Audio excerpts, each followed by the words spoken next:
de gobierno, Javier Milei y todo su equipo logra la sanción de la ley bases y el paquete fiscal, lejos de ser aquella ley que se había presentado en el mes de diciembre, pero finalmente con una diferencia holgada. Yo creo que no se esperaba que sea tan así. Me parece que no.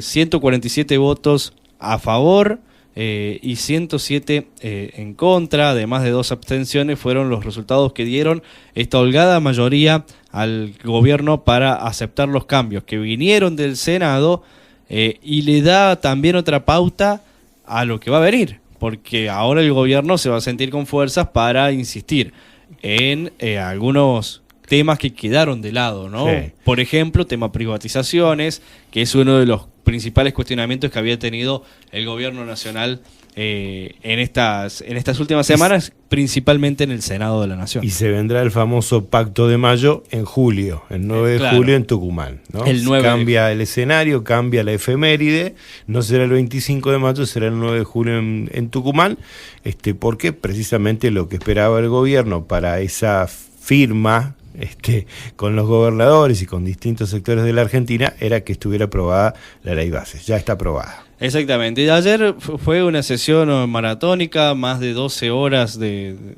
el recinto, casi más de 13 horas en realidad. En total, sí. En total, exactamente, que tuvieron allí los diputados. Hubo intervenciones, como siempre, muy interesantes. Una de las más interesantes, por lo menos que repercutió muchísimo, fue la palabra de Silvia Los Penato, una diputada que me parece que siempre tiene esa chispita que hay que tener en este tipo de debates, ¿no? Más uno puede estar a favor o en contra, ¿no? de lo que dice, pero es la que siempre le pone, ¿no? La diputada del PRO, tal cual. un impulso un poquito más elevado a su discurso y bueno, por eso toma la repercusión que toma después, ¿no? Sobre todo en las redes sociales, que es donde uno termina viendo la repercusión principalmente de la gente, y ¿no? Viste que además, claro, son muchas horas de debate, no todo el mundo está frente al televisor o a la pantalla, porque hoy ya lo seguís por tu teléfono, ¿no? A través de algunas de las transmisiones de streaming, pero no estás todo el momento viendo. Claro. Entonces después ves fragmentos, que son los que suben recortes. Los recortes. Y Los Penato lo que dijo fue principalmente que esta es la herramienta que va a tener el gobierno para corregir el desastre que dejaron 20 años de kirchnerismo, una de las frases que tomó mucha repercusión luego de terminada su alocución. También habló, lo rescatábamos al comienzo del programa, Rodrigo de Loredo, el diputado cordobés, que dijo cuáles son los 5 motivos por los cuales él apoyaba la ley bases. Dice que era democrático, que es correcto entregarles herramientas al gobierno. También uno de los quizás más duros, principalmente con algunos temas, el impuesto a las ganancias sobre todo, fue Miguel Ángel Pichetto, ¿no? Un diputado con los que se puede dialogar, por parte del gobierno estoy hablando, pero también muy crítico. Y ayer cuando le tocó hablar en la Cámara de Diputados, en su discurso, Pichetto cuestionó al Senado, fue crítico con algunos puntos que había establecido el gobierno, advirtió de que se le van acabando los tiempos y que tiene que empezar a gestionar. Obviamente el gobierno estaba a la defensiva diciendo, que tenemos que gestionar con la ley bases. Sí. Creo que hacia eso apuntaba Miguel Ángel Pichetto cuando decía, empiecen a gestionar aún sin la ley bases, ¿no? O sea, porque un gobierno puede gestionar aún sin tener este paquete.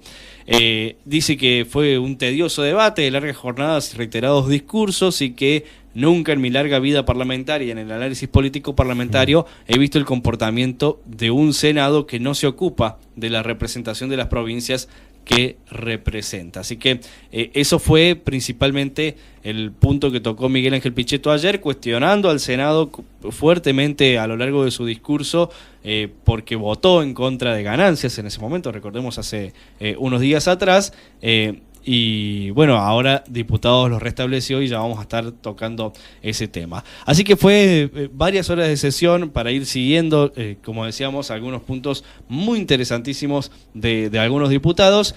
De los diputados de San Luis a mí me sorprendió que no hablaran algunos. Solamente uno habló. Sí, pero porque tuvo una cuestión de privilegio. No porque estuviera en la lista de oradores. Que estamos hablando de Ernesto Nader Ali, que ya lo vamos a escuchar. Pero, por ejemplo, Natalia Zavala Chacur integra la comisión que trató específicamente esta ley bases, Sí. y ayer no fue parte de la lista de oradores. Había hablado en el primer tratamiento. Exactamente, la vez anterior sí había hablado, ahora no, tampoco lo hizo González de Alessandro. En un momento cerca de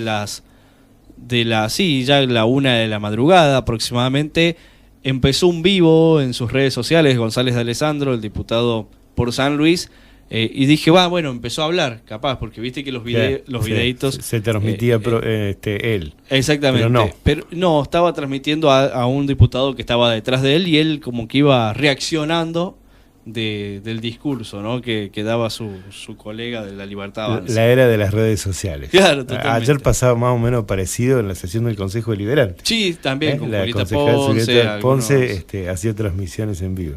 Y reaccionaba también. Y ella reaccionaba. Y relataba lo que estaba pasando. Sí. Es una buena estrategia, te digo, porque claro, la gente lo ve. Sí.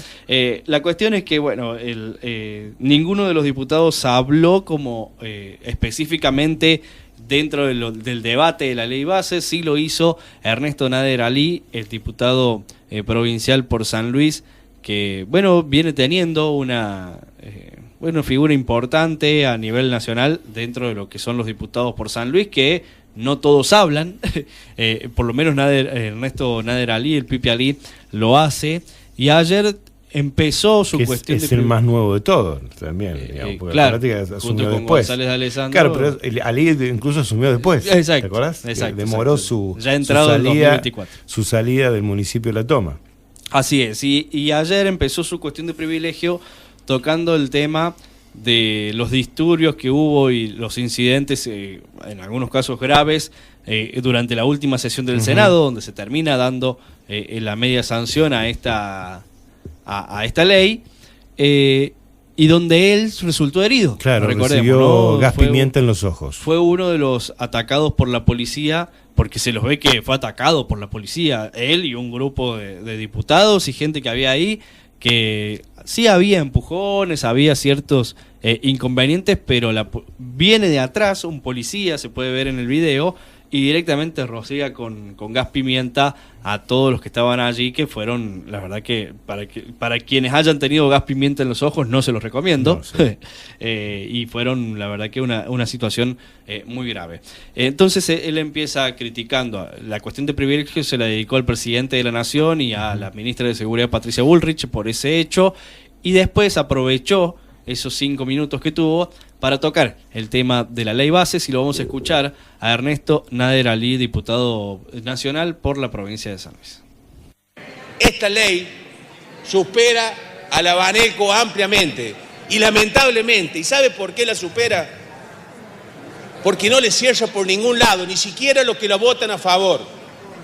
Yo me he cansado de pedirle al gobernador de mi provincia y a los legisladores que representan a mi provincia conmigo, que me digan un artículo, un solo artículo, pero que no sea el chamullo de darle las herramientas al presidente para que tenga gobernabilidad, que me digan un artículo en concreto que beneficie a un ciudadano, o a 10 ciudadanos, o a los 500.000 ciudadanos de la provincia de San Luis. Jamás lo pudieron hacer porque no existe. Porque no existe. El presidente dice que es un topo que se mete en el Estado para destruirlo, porque odia el Estado del cual es el jefe, es él, pero destruye el estado de salud, destruye el estado de la producción, destruye el estado de la educación, destruye el estado de la generación de puestos de trabajo, destruye el estado de las pymes, pero lo que no destruye y agiganta es el estado de represión, que a ese sí lo tienen en perfecto estado, inclusive no tan solo que no lo mantienen, sino que lo mejoran. El Papa Francisco, cuando era cardenal Bergoglio, en definitiva, tenía un axioma que decía, o que dice, que la realidad es superior a las ideas. Mire, el presidente a nosotros nos ha dicho rata, terrorista, golpista, degenerado fiscal, corrupto, creo que ya no le queda epítetos. Yo le podría contestar en el mismo sentido, pero voy a tomar el axioma de la entonces cardenal Bergoglio y le voy a decir con muchísimo respeto, pero con muchísima humildad y sin soberbia, que se pongan a trabajar por la Argentina. Este gobierno ya tiene pasado. Este gobierno ya tiene pasado. Y no es verdad que el Congreso le ha negado las leyes. Ustedes mismos, el oficialismo, se ha encargado de no poder sacarlas, porque ya no saben cómo inventar la compra y venta de voluntades que ha quedado totalmente plasmada en la Cámara del Senado. Pónganse a trabajar por el bien de la Argentina. ¿Qué va a saber Sturzenegger y qué va a saber Caputo de la realidad que vivimos en el interior si no lo conocen? Nadie ama lo que no conoce. Entonces salgan. El presidente cada vez que sale lo hace por Ezeiza. Yo le pido que salga por Aeroparque Jorge Newbery una vez por semana, por lo menos, para que tome contacto con la realidad de nuestra Argentina, profunda y dolorosa. Le pido y lo insto en esta cuestión de privilegios contra el presidente Milei, contra la ministra de Seguridad, Patricia Bullrich, y que también hace lo mismo en el mismo sentido el gobernador de mi provincia, no reprimiendo, sino utilizando los medios públicos para perseguirnos con fondos estatales, que cesen en esa actitud y que se pongan a laburar, que se pongan a trabajar y a gestionar, porque la Argentina es posible. Muchas gracias, señor presidente. Ahí escuchábamos, ¿no? Fiel a su estilo, a Ernesto Nader Ali, que, bueno, fue muy crítico, dirigido a la provincia también, sí, ¿no? Sí, bueno, siempre generalmente tienen un pie en la provincia, claro, ¿no? Saben que si vos te pones a escuchar el murmullo de fondo, había legisladores que no le estaban dando ni 5 de pelota. Claramente Ali hablaba para que su versión quedara sentada ahí en la taquigráfica, para los recortes de las redes, y obviamente que había frases claramente dirigidas al gobernador Claudio Poggi, ¿no? Como en este último caso. Y porque saben que la repercusión va a estar acá. Sí, va a estar acá. Cada va a estar uno acá. donde hablen va a estar principalmente va a estar. en cada provincia. Sí, y por eso que se valora que hablen, ¿no? Más allá de que haya 200 y que se haga muy tedioso en ciertos momentos escucharlos, pero se valora que hablen, que se note que hay una postura, o cuál es la postura, ¿no? de cada uno de los diputados que forman parte de este debate. Ayer entonces la ratificación